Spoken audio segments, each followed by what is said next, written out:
Il riait de mon dossier, pensant que j'étais là pour mendier. Mais en voyant le sceau, le notaire a appelé la police. Il ne savait pas que mamie m'avait donné la clé de leur cellule. Mes parents ont éclaté de rire quand ils m'ont vu entrer dans l'étude du notaire, vêtu de mon tailleur gris strict, le visage fermé. Ils pensaient sincèrement que j'étais là pour mendier une part du gâteau, pour ramasser les miettes de l'héritage de ma grand-mère.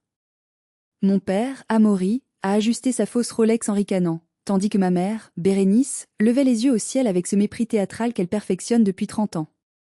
Ma sœur cadette, Félicie, était trop occupée à filmer sa tenue de deuil haute couture pour TikTok pour me saluer. Il ne se doutait pas une seconde que le dossier rouge posé sur mes genoux, scellé à la cire, ne contenait pas une demande d'aide, mais les preuves irréfutables qui allaient transformer leur rêve de richesse en un cauchemar carcéral. Le notaire allait bientôt entrer, et leur rire allait se figer dans leur gorge pour toujours. Bonjour à tous et bienvenue sur notre chaîne. C'est un plaisir de vous retrouver pour cette nouvelle histoire de vengeance familiale qui va vous glacer le sang. Avant de découvrir ce que contenait ce mystérieux dossier rouge, j'aimerais savoir d'où vous écoutez cette histoire aujourd'hui. Est-ce que vous êtes à Paris, à Montréal, à Bruxelles ou ailleurs? Et quelle heure est-il chez vous en ce moment? Dites-le moi dans les commentaires ci-dessous, j'adore lire vos réponses. L'étude de Maître Cyprien était située dans un immeuble haussmannien du centre de Nantes. C'était un endroit conçu pour intimider, avec ses boiseries en chêne sombre, ses tapis persans épais qui étouffaient le bruit des pas et cette odeur persistante de cire d'abeille et de vieux papier. C'était l'odeur de l'argent ancien, celui qui se transmet de génération en génération dans le silence. Je me suis assise sur l'un des fauteuils en cuir, à l'écart de ma famille. J'ai posé mon cartable en cuir sur mes genoux, mes mains jointes par-dessus pour cacher leur léger tremblement. Ce n'était pas de la peur. C'était de l'adrénaline. L'adrénaline froide et calculatrice que je ressentais avant chaque audit financier majeur dans mon travail. En face de moi, le spectacle était pathétique. Amaury, mon père, portait un costume noir qui semblait coûter une fortune mais qui, si on regardait de près les coutures, trahissait son origine prêt-à-porter bas de gamme. Il s'échinait à projeter l'image du patriarche endeuillé mais digne, un rôle qu'il jouait mal. Bérénice, ma mère, était une caricature de la bourgeoise nantaise. Elle portait un chapeau à voilette totalement inapproprié pour une simple lecture de testament, et elle passait son temps à vérifier son reflet dans l'écran de son téléphone. Quant à Félicie, ma sœur de 26 ans, l'enfant doré, la princesse de la famille, elle mâchait un chewing-gum avec une nonchalance étudiée. Elle tapotait frénétiquement sur son écran, probablement en train de répondre à ses abonnés qui lui présentaient leurs condoléances virtuelles pour une grand-mère qu'elle n'avait pas visitée depuis 2 ans. Tiens, a lancé Amaury, sa voix résonnant trop fort dans le silence feutré. Héloïse est descendue de sa tour d'ivoire parisienne. Le billet de TGV n'était pas trop cher pour tes finances? Je n'ai pas répondu. J'ai continué à fixer le tableau de chasse à courre accroché au mur. Laisse-la, chérie, a susurré Bérénice, mais assez fort pour que je l'entende. Elle espère sûrement que maman lui a laissé de quoi payer son loyer ce mois-ci. Tu sais bien que la vie à Paris est hors de prix pour les gens ordinaires. Félicie a pouffé de rire, sans lever les yeux de son téléphone. Grave. J'espère juste qu'elle ne va pas faire une scène si elle n'a rien. C'est gênant pour ma story. Le mépris. C'était la monnaie courante de notre famille. Ils pensaient que j'étais là pour demander. Ils pensaient que j'étais la fille prodigue, l'échec, celle qui comptait les centimes parce qu'elle n'avait pas l'ambition de la famille. Ils ne savaient pas que je gagnais 3 fois leur revenu combiné en tant qu'auditrice financière forensique. Ils ne savaient pas que mon silence n'était pas de la soumission, mais de la stratégie. J'ai caressé la couverture cartonnée du dossier rouge dans mon sac. Sous mes doigts, je pouvais sentir le relief du sceau de cire. Le sceau de la famille de ma grand-mère, utilisé uniquement pour les documents de la plus haute importance. La porte massive en chêne s'est ouverte. Maître Cyprien est entré. C'était un homme d'une 60aine d'années, aux cheveux gris fer et au visage grave. Il tenait dans ses mains une chemise bleu standard. Il avait l'air épuisé, comme un homme qui porte un secret trop lourd. Il nous a salués d'un hochement de tête professionnel, mais quand son regard a croisé le mien, j'ai vu une lueur imperceptible. Il savait que quelque chose clochait, mais il ignorait l'ampleur de la déflagration que je m'apprêtais à déclencher. Amaury s'est redressé, bombant le torse. Maître, nous sommes prêts. Essayons de faire vite, nous avons une réservation pour le déjeuner au manoir. Il était tellement sûr de lui. Tellement sûr que l'argent allait couler à flot d'ici midi. J'ai pris une profonde inspiration. L'odeur de la cire d'abeille m'a rappelé la maison de ma grand-mère, et avec elle, la promesse que je lui avais faite. Non, papa. Tu n'iras pas déjeuner au manoir aujourd'hui. Pour comprendre pourquoi une fille peut s'asseoir calmement dans une pièce en attendant de détruire ses parents, il faut remonter le temps. Il faut comprendre la comptabilité macabre de mon enfance. Dans la plupart des foyers, l'amour est inconditionnel. Chez nous, c'était une transaction. J'ai grandi avec un livre de comptes invisible au-dessus de ma tête. Je n'étais pas une enfant, j'étais un investissement à faible rendement. Amaury et Bérénice tenaient le score de chaque euro dépensé pour mon existence. Je me souviens de mes 12 ans. C'était un mardi pluvieux de novembre. J'avais emprunté un livre de géographie à la bibliothèque de l'école et, par malheur, ma gourde avait fui dans mon sac. Le livre était ruiné. L'école réclamait 15 € pour le remplacer. 15 €. Une somme dérisoire pour la plupart des gens, mais chez nous, c'était un crime financier. Je suis rentrée à la maison, le ventre noué, les mains tremblantes, pour avouer ma faute. Amaury ne m'a pas crié dessus. Il ne m'a pas frappé. Ce qu'il a fait était bien pire. Il a sorti son petit carnet noir de sa poche de chemise. Il a noté la date et le montant. Puis, il est monté dans ma chambre. Il est redescendu avec ma boîte à musique. C'était une petite boîte en bois marqueté, peinte à la main, qui jouait la vie en rose. C'était le seul cadeau que mamie Yvette m'avait offert pour mon 10e anniversaire, le seul objet qui m'appartenait vraiment et qui avait une valeur sentimentale. Le risque doit être couvert, Héloïse, a-t-il dit d'une voix calme, presque pédagogique. Tu as causé une perte de 15 €. J'ai vendu cette boîte au brocanteur du coin pour 20 €. Cela couvre le livre et l'essence que j'ai utilisé pour y aller. C'est une leçon de responsabilité. J'ai pleuré pendant des semaines. Pas pour le livre, mais pour la cruauté froide de l'échange. Il m'avait pris mon trésor non pas parce qu'il manquait d'argent, mais pour m'apprendre que je n'avais droit à rien qui ne puisse être liquidé pour couvrir mes dettes. Le contraste avec Félicie était si flagrant qu'il en devenait comique. 4 ans plus tard, Félicie, alors âgée de 16 ans et fraîchement titulaire de la conduite accompagnée, a embouti la voiture de papa contre le portail en essayant de se garer. Le pare-choc était détruit. Coût des réparations, 800 €. J'attendais l'apocalypse. J'attendais le carnet noir. Au lieu de cela, Amaury a pris Félicie dans ses bras alors qu'elle pleurnichait des larmes de crocodile. Ce n'est que de la tôle, ma princesse, a-t-il dit doucement. L'important, c'est que tu n'aies rien. On ne va pas gâcher ton week-end pour ça. Quand j'ai demandé, 6 mois plus tard, si je pouvais avoir un appareil dentaire parce que mes dents se chevauchaient et me faisaient mal, Bérénice m'a regardé comme si j'avais demandé un voyage sur la Lune. C'est purement esthétique, Héloïse.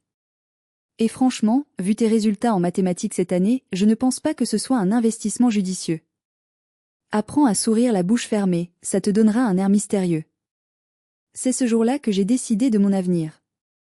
J'ai compris que dans ce monde, ce qui contrôle les chiffres contrôle le pouvoir. Je n'ai pas choisi de devenir auditrice financière par passion pour les tableurs Excel. Je l'ai choisi par instinct de survie. Je voulais comprendre les flux d'argent mieux qu'eux. Je voulais être capable de tracer chaque centime, de débusquer chaque mensonge caché derrière une colonne de chiffres. Je suis partie de la maison à 18 ans, le jour même de ma majorité.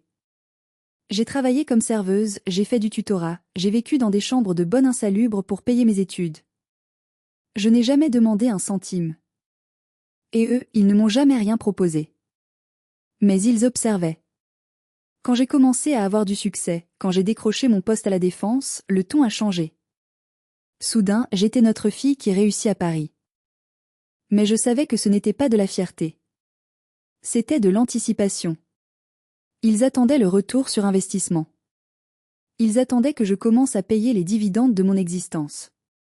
Sauf que j'avais un autre plan.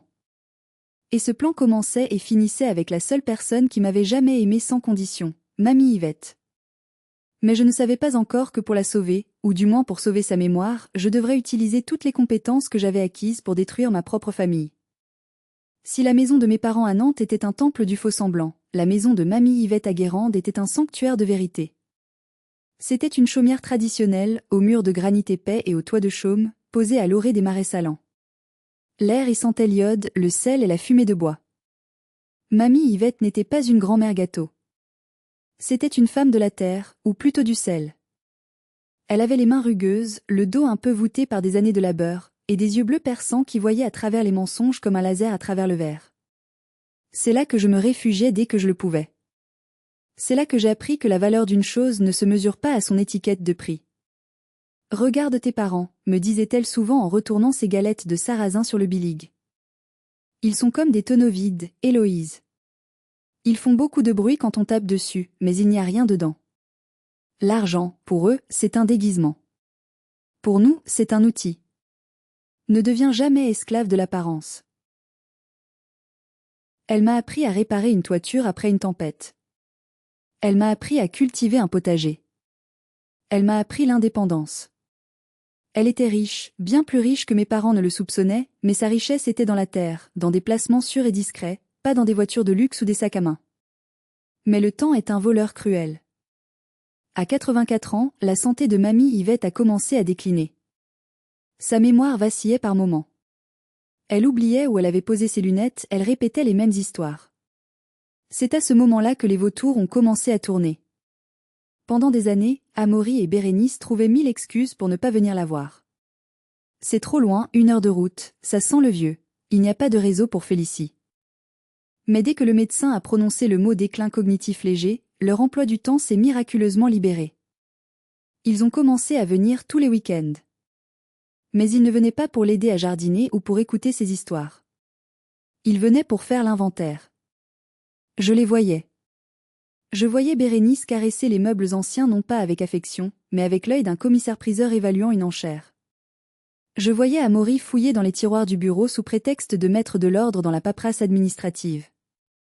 Je me souviens d'un dimanche particulier.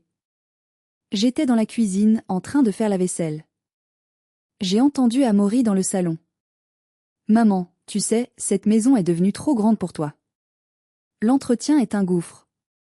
On devrait penser à vendre, te trouver quelque chose de plus, moderne. Plus près de nous. On pourrait gérer ton argent, l'investir pour que tu aies une fin de vie confortable. » J'ai vu mamie se raidir sur son fauteuil. Je suis née dans cette maison, je mourrai dans cette maison, Amaury. Et mon argent est très bien là où il est. Amaury a soupiré, ce soupir exaspéré qu'il utilisait quand je demandais des fournitures scolaires. Tu es têtue, maman. On veut juste ton bien. Ton bien. C'est l'expression favorite des manipulateurs quand ils veulent s'emparer de ce qui vous appartient. Je suis intervenue ce jour-là. Je suis entrée dans le salon, les mains encore pleines de mousse. Elle a dit non, papa. Respecte ça. Il s'est tourné vers moi, les yeux plissés de colère. Toi, ne te mêle pas des conversations d'adultes. Tu ne connais rien à la gestion d'un patrimoine. C'était ironique, venant d'un homme qui vivait à crédit, adressé à une experte en audit financier. Mais je n'ai rien dit. J'ai juste échangé un regard avec mamie. Elle m'a fait un petit clin d'œil imperceptible. Elle n'était pas aussi perdue qu'il le croyait. Pas encore. Je voudrais faire une pause ici et vous poser une question sincère. Si vous aviez été à ma place, voyant vos parents commencer à manipuler une grand-mère vulnérable pour son argent, qu'auriez-vous fait ? Auriez-vous confronté vos parents violemment au risque d'être bannis de la famille et de ne plus pouvoir voir votre grand-mère ? Ou auriez-vous, comme moi, choisi de jouer le jeu, d'observer et de rassembler des preuves en silence ? Dites-moi ce que vous auriez fait dans les commentaires. J'ai vraiment besoin de savoir si j'étais la seule à penser comme ça. Mais la situation allait empirer. Beaucoup plus vite que je ne l'avais imaginé. 6 mois avant la lecture du testament, le drame a frappé. Mamie Yvette a fait un petit AVC. Elle a survécu, mais elle est restée affaiblie, hospitalisée pendant plusieurs semaines avant de pouvoir espérer rentrer chez elle. C'était le signal que mes parents attendaient. La barrière était tombée. La gardienne du trésor était hors combat. L'hôpital est devenu leur scène de théâtre. Bérénice, qui n'avait jamais apporté un bol de soupe à sa propre mère, arrivait désormais chaque jour avec des bouquets de fleurs gigantesques. Elle passait des heures au chevet de mamie, non pas pour lui tenir la main, mais pour poster des photos sur Facebook. Si triste de voir notre matriarche souffrir. Nous sommes là, chaque jour, à veiller sur elle. La famille est tout ce qui compte. #dévouement #amour filial. Les commentaires de ses amis pleuvaient. Quel courage, Bérénice, tu es une sainte, heureusement qu'elle vous a. J'avais envie de vomir. Un après-midi, je suis arrivée à l'hôpital à l'improviste. La porte de la chambre était entr'ouverte. J'ai entendu la voix aiguë de Félicie. Mais maman, regarde ces perles. C'est du vrai? Elles sont énormes. De toute façon, elle dort tout le temps, elle ne s'en rendra même pas compte si on les prend pour les mettre en sécurité. Ça serait dommage qu'une infirmière les vole, non? Chut, pas si fort, a répondu Bérénice. Tu as raison, c'est trop risqué de laisser ça ici. Prends le collier. On dira qu'on l'a mis au coffre si elle demande. Et ce sac Chanel vintage dans l'armoire, il prend la poussière. Il irait tellement bien avec tes chaussures pour ton shooting de demain. J'ai poussé la porte violemment. Félicie a sursauté, lâchant presque le collier de perles qu'elle était en train de détacher du cou de mamie endormie. Qu'est-ce que vous faites? Ai-je sifflé? Bérénice s'est interposée, lissant sa jupe avec une dignité feinte. Héloïse. Tu nous as fait peur. On ne t'attendait pas. On rangeait juste un peu. Ta grand-mère est si désordonnée. On sécurise ses biens. En les mettant dans le sac à main de Félicie? Oh, arrête ta paranoïa, a craché Félicie en remettant le collier, à contre-cœur, sur la table de nuit. Tu es toujours aussi jalouse. Je n'ai rien dit. J'ai juste sorti mon téléphone et pris une photo de la scène, le sac ouvert, le collier déplacé. Elles m'ont foudroyé du regard, mais elles n'ont rien dit. Elles savaient que je ne jouais pas. Mais le pire n'était pas le vol de bijoux. Le pire était ce qui se passait dans les coulisses financières. Amaury était étrangement absent de la chambre d'hôpital cet après-midi-là. Quand je l'ai appelé, il m'a dit qu'il était sur le chantier. Quel chantier? Ai-je demandé. La maison de maman, voyons. A-t-il répondu avec enthousiasme. Puisqu'elle va rentrer affaiblie, j'ai décidé de faire rénover toute la toiture et l'isolation. C'était une passoire thermique. Je supervise les travaux. C'est un gros chantier, très coûteux, mais rien n'est trop beau pour maman. J'ai raccroché, un nœud dans l'estomac. Mon père, supervisant des travaux? Lui qui ne savait pas changer une ampoule sans se plaindre? Le week-end suivant, j'ai profité d'un moment où ils étaient occupés à un déjeuner caritatif pour conduire jusqu'à Guérande. J'avais toujours mon double des clés. La maison était silencieuse et froide. J'ai levé les yeux vers le toit. Les mêmes tuiles couvertes de lichen. La même mousse verte. J'ai fait le tour de la maison. Aucune trace d'échafaudage. Aucune trace de matériaux de construction. Pas le moindre camion. Rien. Je suis entrée. L'intérieur était glacé. Le thermostat était réglé sur hors-gel. Si des travaux d'isolation étaient en cours, il y aurait des traces, de la poussière, des outils. Il n'y avait que le silence et la poussière de l'abandon. Sur la table de la cuisine, une pile de courriers non ouverts. Et au milieu, un prospectus brillant pour une entreprise, Rénove-toi 44, spécialiste rénovation et isolation. L'adresse était une boîte postale à Nantes. J'ai senti le sang battre dans mes tempes. Il n'y avait pas de travaux. Il n'y avait pas de rénovation. Il n'y avait qu'un mensonge gigantesque. Et si Amaury mentait sur les travaux, cela ne pouvait signifier qu'une chose, il avait trouvé un moyen d'accéder à l'argent de mamie pour payer ses travaux fantômes. J'ai sorti mon ordinateur portable de mon sac. J'ai posé mes mains sur le bois froid de la table de cuisine de ma grand-mère. C'était fini d'être la petite fille passive. L'auditrice financière venait d'entrer en scène. Dans mon métier, on dit souvent que les chiffres ne mentent pas, mais que les menteurs adorent les chiffres. Ils pensent pouvoir les manipuler, les cacher, les faire disparaître. Mais ils laissent toujours des traces. Une signature numérique, une incohérence temporelle, un virement qui ne colle pas. Mon travail consiste à trouver ces traces. J'ai commencé par Rénove-toi 44. J'ai accédé aux bases de données du registre du commerce et des sociétés. C'était un jeu d'enfant. L'entreprise avait été immatriculée il y a exactement 3 semaines. Le statut? Une SARL au capital de 1 euro. Le gérant? Un certain monsieur Kevin D, un nom que je ne connaissais pas, probablement un homme de paille. Mais l'adresse de contact secondaire? C'était le numéro de portable professionnel de mon père. Bingo! Mais pour prouver le vol, il me fallait les relevés bancaires. Je n'avais pas procuration sur les comptes de mamie. Mais je savais où chercher. Mes parents étaient négligents. Ils se croyaient intouchables.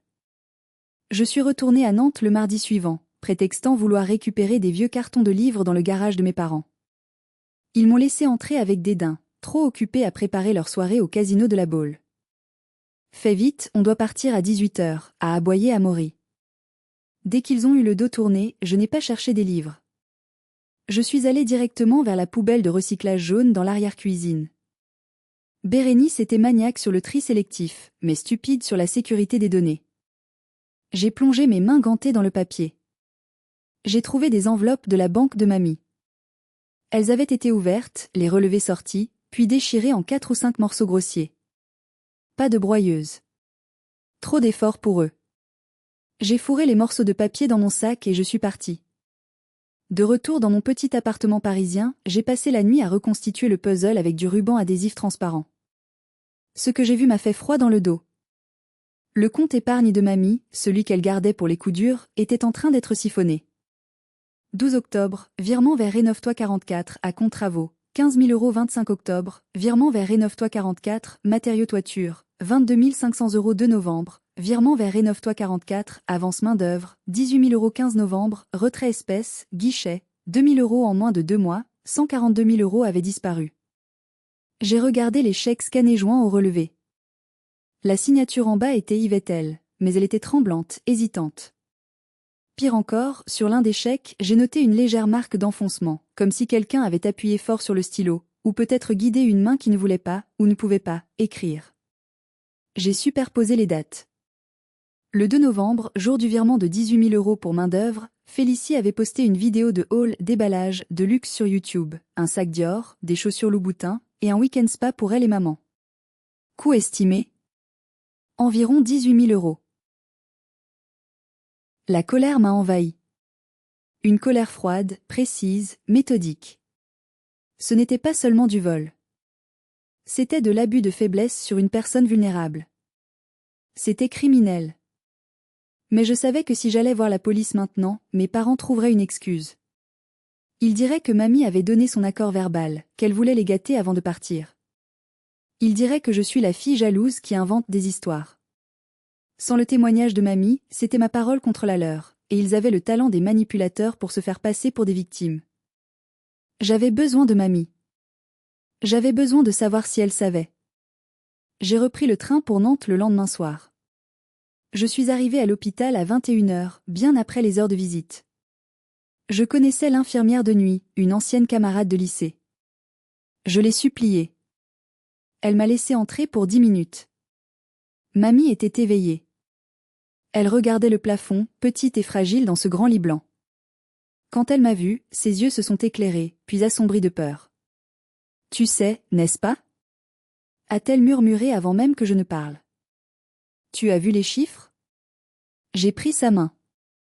Elle était froide. J'ai vu, mamie. Ils te volent. Ils ont créé une fausse entreprise. Une larme a coulé sur sa joue ridée.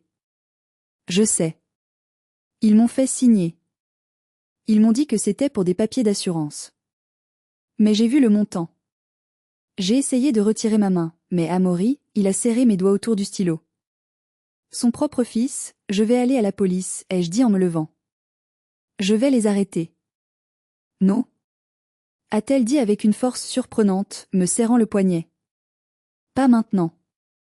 Si tu fais ça maintenant, ils vont nier, ils vont traîner ça en longueur, ils vont m'épuiser.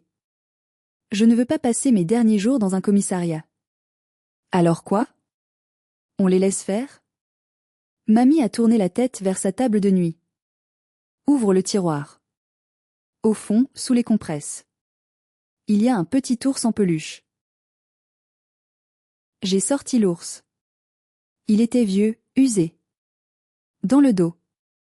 Il y a une couture. Ouvre-la. J'ai tiré sur un fil qui dépassait. À l'intérieur du rembourrage, mes doigts ont touché du métal froid. Une petite clé. C'est la clé du coffre, a chuchoté mamie. Pas celui du bureau. Celui sous la dalle du cellier, à la maison.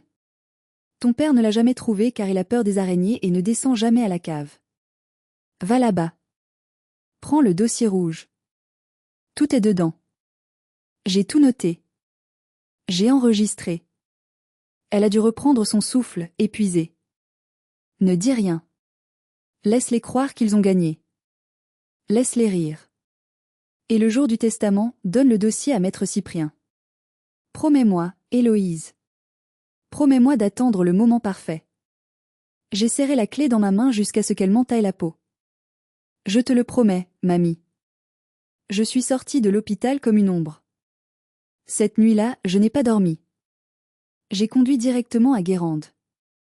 La maison était plongée dans l'obscurité. J'ai ouvert la porte avec précaution, bien que je sache que mes parents étaient à 50 kilomètres de là, probablement en train de dormir du sommeil des justes ou plutôt des riches impunis. Je suis descendue au cellier. L'odeur de terre battue et de vin vieux m'a accueillie. J'ai trouvé la dalle dont mamie m'avait parlé, celle sous l'étagère à confiture.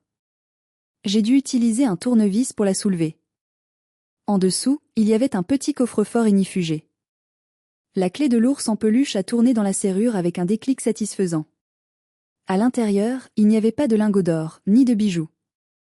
Il y avait quelque chose de bien plus dangereux pour mes parents. Il y avait un petit dictaphone numérique. Et il y avait le dossier rouge. J'ai sorti le dossier. Il était épais. Sur la couverture, un seau de cire rouge avec l'emblème de la famille de mamie, un vieux symbole breton. Et une note manuscrite collée dessus, pour maître Cyprien. À n'ouvrir qu'en cas de litige ou d'injustice flagrante. J'ai hésité, puis j'ai allumé le dictaphone. La voix de mon père a rempli la cave froide. Allez maman, signe. Arrête de faire ta difficile. C'est notre argent de toute façon, on ne fait qu'anticiper l'héritage. Tu n'en as plus besoin, tu vas mourir bientôt. Signe ou je jure que je ne paie plus ta chambre particulière et je te mets en salle commune.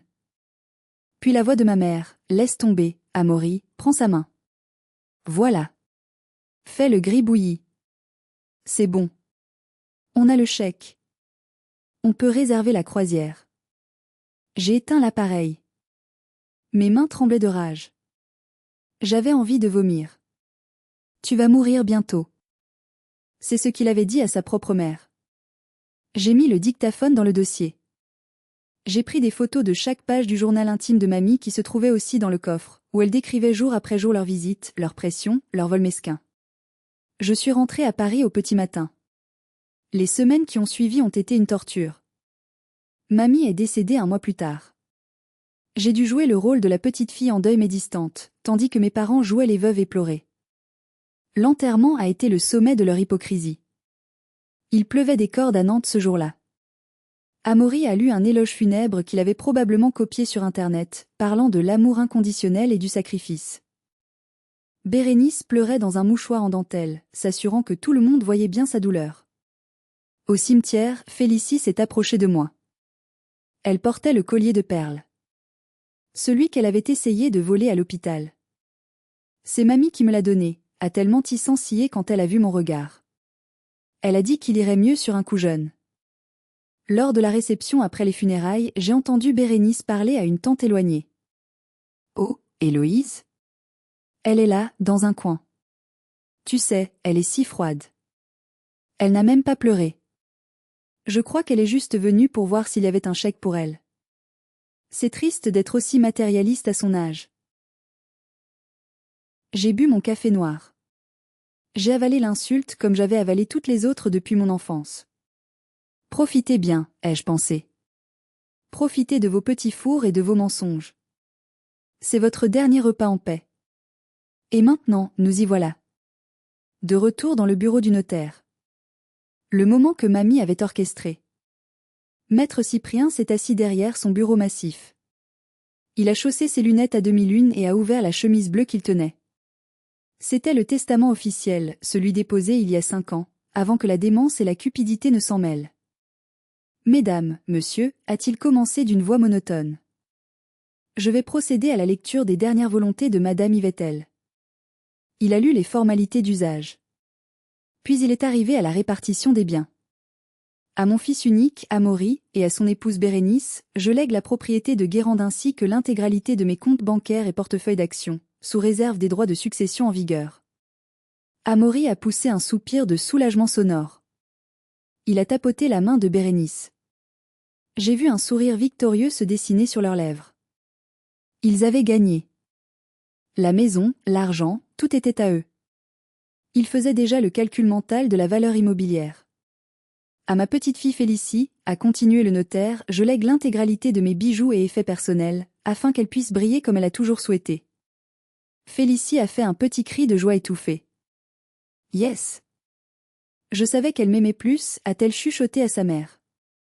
Puis, maître Cyprien a marqué une pause. Il a tourné la page. Il a semblé hésiter, mal à l'aise.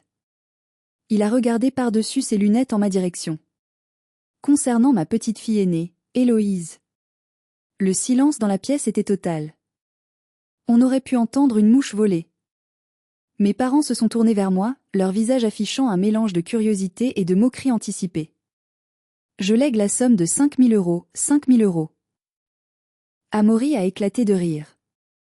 Un rire bref, aboyant. Bérénice a mis sa main devant sa bouche pour cacher un sourire cruel. Mais le notaire n'avait pas fini. Il y a un codicile manuscrit ajouté l'année dernière, a-t-il précisé. Je cite, « Cette somme devrait suffire à couvrir les frais de déplacement pour venir à mon enterrement, et peut-être acheter un livre sur la gratitude.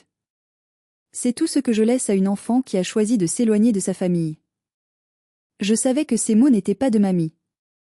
C'était la dictée d'Amaury. C'était sa vengeance finale pour mon indépendance. C'est généreux de sa part, a ricané Félicie. 5 000 balles pour un billet de train, c'est rentable.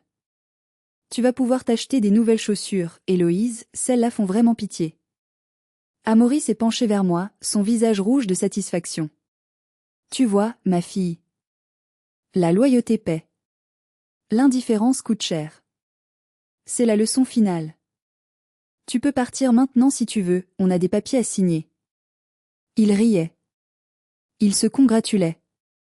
Ils étaient au sommet du monde. J'ai pris une lente inspiration. J'ai repensé à la main froide de mamie dans la mienne à l'hôpital. J'ai repensé à la boîte à musique vendue pour 20 euros. Je me suis levée. Je ne pars pas, ai-je dit. Ma voix était calme, mais elle a tranché l'air comme une lame de rasoir. Amaury a froncé les sourcils. Quoi? Ne sois pas mauvaise perdante. Prends ton chèque et va-t'en. J'ai ouvert mon cartable. J'ai sorti le dossier rouge. Je l'ai posé doucement sur le bureau en acajou de maître Cyprien. Le bruit lourd du dossier atterrissant sur le bois a fait taire les rires. Mamie Yvette m'a laissé autre chose, ai-je dit en regardant le notaire droit dans les yeux. Elle m'a dit de vous remettre ceci-ci, et seulement si, mes parents acceptaient le testament précédent sans montrer le moindre remords. J'ai pointé du doigt le sceau de cire rouge. Elle a dit que vous sauriez ce que signifie ce sceau, maître. Maître Cyprien a fixé le dossier comme s'il s'agissait d'une bombe à retardement. Et d'une certaine manière, c'en était une. Il a tendu une main hésitante vers le sceau de cire. Je l'ai vu reconnaître l'emblème. J'ai vu ses pupilles se dilater. Le protocole rouge, a-t-il murmuré pour lui-même. Je pensais qu'elle n'oserait jamais. Qu'est-ce que c'est que ça? A aboyé Amaury, sentant soudain que l'atmosphère avait changé. Un autre testament? Elle ne pouvait pas écrire, elle tremblait trop. Tout ce qui est là-dedans est faux. Maître Cyprien n'a pas répondu. Il a brisé le seau de cire. Le craquement sec a résonné comme un coup de feu. Il a ouvert le dossier. Il a lu la première page. C'était la lettre manuscrite de mamie, écrite des mois avant son AVC, quand elle était encore en pleine possession de ses moyens, authentifiée par un autre notaire dans une ville voisine pour éviter les fuites. La couleur a quitté le visage de maître Cyprien. Il est passé du rose de la bonne santé au gris cendré en l'espace de 10 secondes. Il a tourné la page. Il a vu les relevés bancaires reconstitués. Il a vu les photos du faux chantier. Il a vu la transcription des enregistrements audio. Ses mains ont commencé à trembler. Il a levé les yeux vers Amaury et Bérénice. Ce n'était plus le regard d'un notaire de famille bienveillant. C'était le regard d'un homme de loi face à un crime. Monsieur et Madame L, a-t-il dit, sa voix étranglée. Je suspends immédiatement cette séance de lecture. Vous suspendez? A crié Bérénice. De quel droit? Nous sommes les héritiers. Plus maintenant, a dit Cyprien froidement. Il a appuyé sur un bouton de son interphone. Nicole? Appelez la gendarmerie. Demandez le service des fraudes financières. Et faites entrer le vigile. Personne ne sort de ce bureau. La gendarmerie? Amaury s'est levé, renversant sa chaise. Vous êtes fou. C'est cette petite garce qui a monté ça, n'est-ce pas? Héloïse. Qu'est-ce que tu as mis dans ce dossier? Des mensonges? Je suis restée assise, impassible. J'y ai mis la vérité, papa. J'y ai mis Rénove-toi 44. J'y ai mis les 142 000 euros. Et j'y ai mis ta voix, enregistrée le soir où tu as tordu les doigts de mamie pour lui faire signer ce chèque. Amaury s'est figé. Sa bouche s'est ouverte, mais aucun son n'en est sorti. Bérénice a porté la main à sa gorge, agrippant son collier de perles. Félicie a cessé de mâcher son chewing-gum, ses yeux écarquillés passant de son père à moi.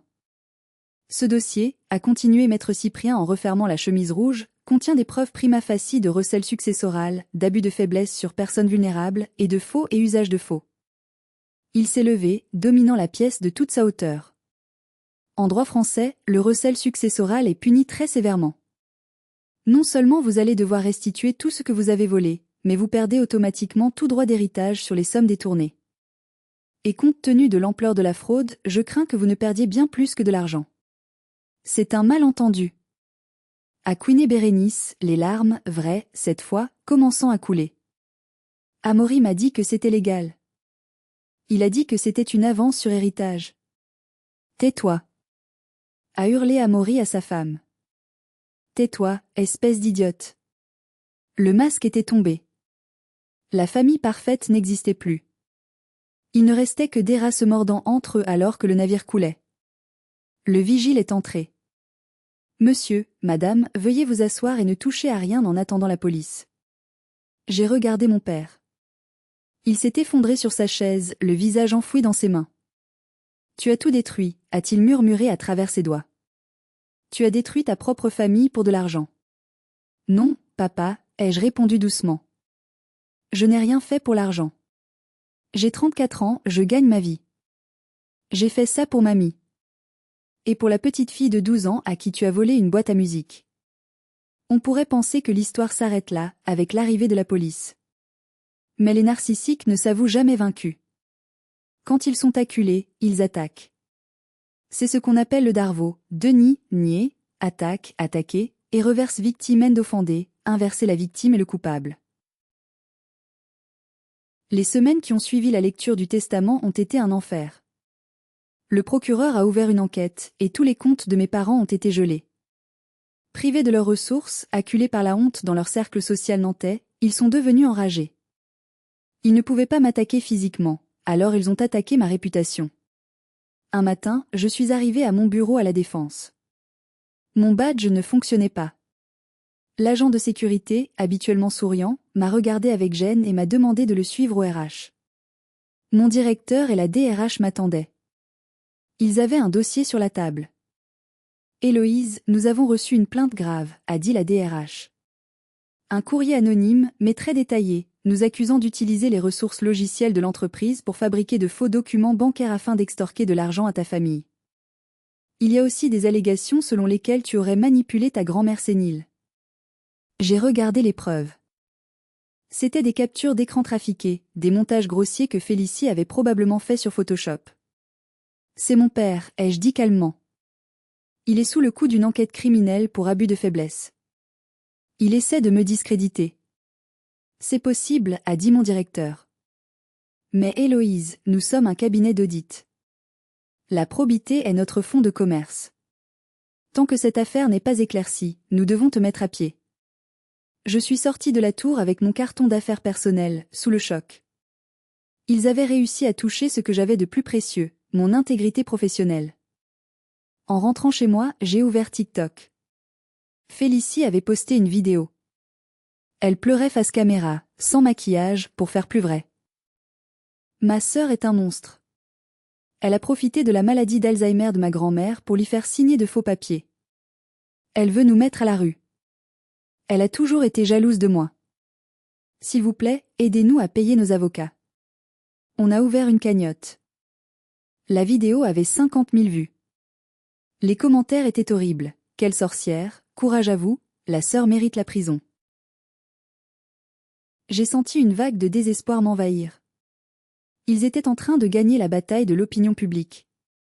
Ils criaient plus fort que moi. J'ai failli craquer. J'ai failli appeler Amaury pour lui dire « D'accord, je retire ma plainte, laissez-moi juste mon travail. » Mais mon téléphone a sonné. C'était Maître Soline, l'avocate que j'avais engagée sur les conseils de Maître Cyprien. Une femme redoutable, surnommée le requin au barreau. « Héloïse ? J'ai vu la vidéo de ta sœur. Et j'ai su pour ton travail. Je n'en peux plus, Soline. Ils vont me détruire. » Non, a répondu Soline avec un petit rire sec. Ils viennent de nous donner l'arme fatale. En t'attaquant publiquement, en envoyant ce courrier à ton employeur, ils commettent un délit de dénonciation calomnieuse et de diffamation. Et surtout, ils montrent aux juges qu'ils n'ont aucun remords. Ils creusent leur propre tombe, Héloïse. Sèche tes larmes. On va contre-attaquer. Et on ne va pas faire de vidéo TikTok. On va utiliser la loi. Le procès a eu lieu 6 mois plus tard. L'ambiance dans la salle d'audience n'avait rien à voir avec le cirque des réseaux sociaux. Ici, il n'y avait pas de filtre, pas de like, pas de commentaires. Il n'y avait que des faits. Amaury et Bérénice étaient assis sur le banc des accusés. Ils avaient l'air vieillis, diminués. Leurs vêtements de luxe avaient été vendus pour payer leur avocat. Ils portaient des tenues grises, ternes. Félicie n'était pas venue. Elle avait migraine. L'avocat de mes parents a tenté de plaider l'incompréhension. Monsieur le juge, mes clients sont des enfants aimants qui ont simplement voulu gérer le patrimoine de leur mère de manière proactive. Il n'y a jamais eu d'intention de nuire. Les fonds ont été utilisés pour le train de vie de la famille, ce que Madame Yvette aurait voulu. C'est là que Maître Soline s'est levé. Monsieur le Président, l'amour filial ne s'exprime généralement pas par la création de sociétés écrans aux îles Vierges. Elle a projeté sur l'écran du tribunal les relevés GPS de la voiture d'Amaury que la police avait saisie.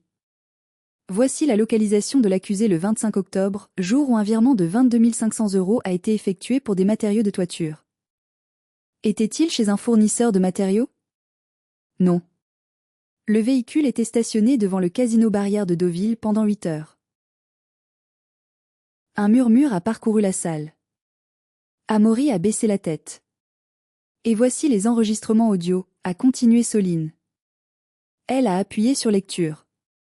La voix d'Amaury a résonné, cruelle et claire, elle ne s'en rendra même pas compte. Elle est gâteuse.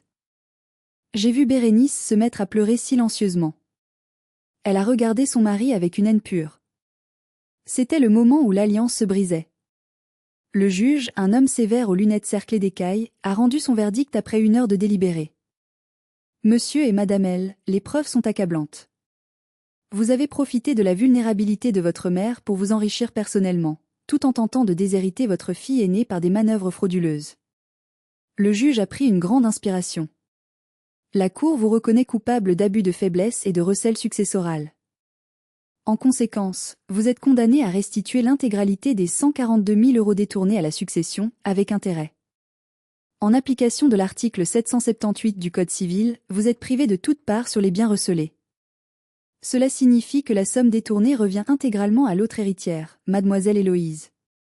Vous êtes condamné à 18 mois de prison avec sursis et 50 000 € d'amende chacun. Vous devrez verser 20 000 € de dommages et intérêts à Mademoiselle Héloïse pour dénonciation calomnieuse et préjudice moral. Le marteau a frappé. C'était fini. Amaury s'est tourné vers moi. Ses yeux étaient injectés de sang. Tu es contente? Tu nous as mis à la rue. On va devoir vendre la maison de Nantes pour payer tout ça. On n'a plus rien. On était parents. Je l'ai regardé, et pour la première fois de ma vie, je n'ai pas vu un géant effrayant. J'ai vu un petit homme pathétique et cupide. Vous avez encore votre liberté, papa. C'est plus que ce que vous vouliez laisser à mamie. La vente de la maison de mes parents a été rapide. Ils ont dû liquider 30 ans de vie bourgeoise pour payer leurs dettes judiciaires et me rembourser. Ils ont déménagé dans un petit appartement 2 pièces en banlieue. Félicie a dû trouver un vrai travail.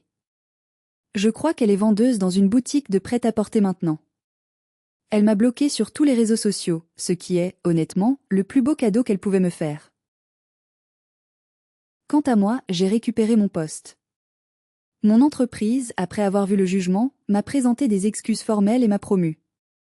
Ma réputation d'intégrité était désormais gravée dans le marbre judiciaire. Mais ma vraie victoire n'était pas là. Je suis retournée à Guérande un samedi matin de printemps. La maison de mamie m'appartenait désormais officiellement. J'ai garé ma voiture devant le portail en bois. J'ai engagé une vraie entreprise de couverture. Les échafaudages étaient déjà là. Le toit allait enfin être réparé. Je suis entrée dans la cuisine. Elle était vide, silencieuse, mais elle ne semblait plus triste. J'ai ouvert les volets. La lumière du soleil a inondé la pièce, faisant danser la poussière. J'ai ouvert le carton que le notaire m'avait remis après le procès. C'était le legs officiel du testament. Le service a été ébréché. J'ai sorti une tasse. Elle était fêlée, la peinture était passée. Pour mes parents, c'était un déchet. Pour moi, c'était le souvenir des chocolats chauds que mamie me préparait quand je revenais tremper des marais. J'ai lavé la tasse. J'ai fait bouillir de l'eau. J'ai mis un sachet de thé à la menthe.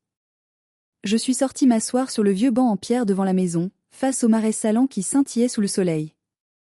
J'ai bu mon thé. Il avait le goût de la liberté. Mon téléphone a vibré. Un message d'un numéro inconnu. C'était Bérénice. Héloïse, on n'arrive pas à payer le chauffage ce mois-ci. Ton père est déprimé. On est ta famille. Tu as touché tout l'argent.